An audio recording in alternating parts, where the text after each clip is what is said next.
तो आज हम सभी हिंदी साहित्य के इस नया परिमल मंच पर उपस्थित हुए हैं। जी।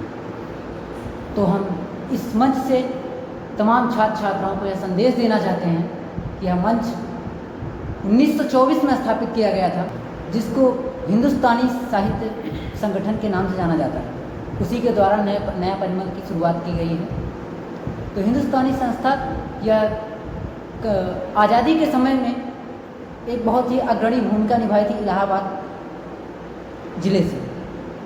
आंदोलन की जो नेतृत्वकर्ता थे उनको सक्रिय रूप प्रदान करने का अखबार और पत्रिकाओं के माध्यम से इन्होंने अपना आंदोलन में समर्थन किया था।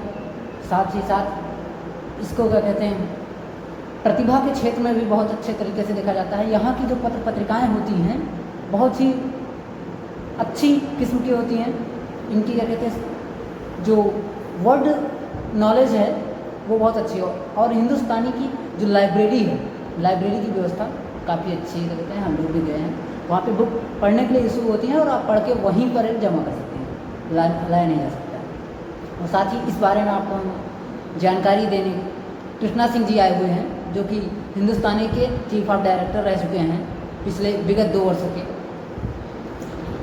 और हम आपको अनुमोदित करना चाहेंगे। हमारे बड़े भाई ने हमसे बोला कि हमें भी कुछ बोलना चाहिए।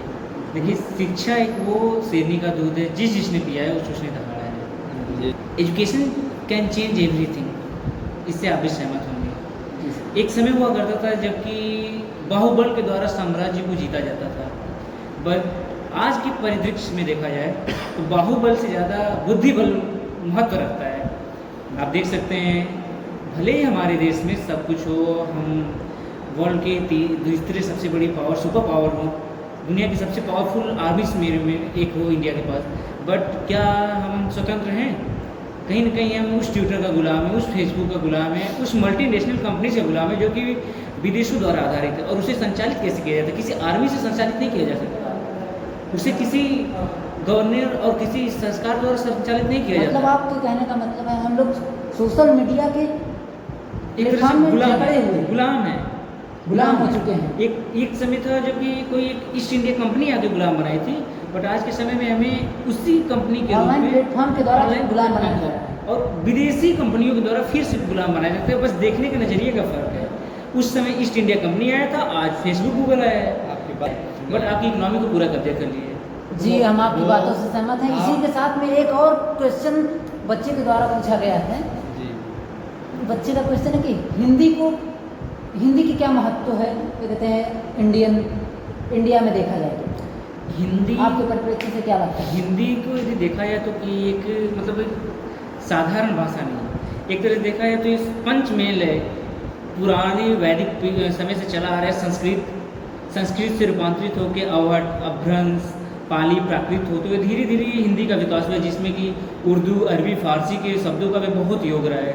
और यदि हम बोले कि हिंदी आज की भाषा, तो ऐसा नहीं बोलते। हिंदी बहुत पुरानी भाषा है, संस्कृत से बनी है। तो संस्कृत वैदिक भाषा है, जब कोई बोलना नहीं जानता था तब संस्कृत का प्रचलन था, उससे रूपांतरित होकर हिंदी आई है। और हम मान सकते हैं इसमें बहुत सी भाषाओं का मेल है, बहुत सी भाषाई शब्दों को लिया गया है। संस्कृत आज के समय आपके कहने का तात्पर्य हिंदी बहुत पुरातन भाषा है, हिंदी पुरातन भाषा की संतान है। तो लेकिन इंडिया में ऐसा क्या हो रहा है? भारत एक हिंदी प्रधान देश है, तो यहाँ पे हिंदी को ना देखा जा रहा है, इंग्लिश को ज़्यादा बढ़ावा दिया जा रहा है। आपको क्या बोला? किसी भी देश को आजकल जीतने के लिए आपको बाहुबल को नहीं, बुद्धिबल की आवश्यकता होगी। कुछ बुद्धिबल को प्रयोग करके लोगों ने अपनी विदेशी मानसिकताओं को आपके ऊपर ऐसे हावी बना दिया है, जिसमें आप अपनी संस्कृति और सभ्यताओं को कम आकर दूसरी की संस्कृति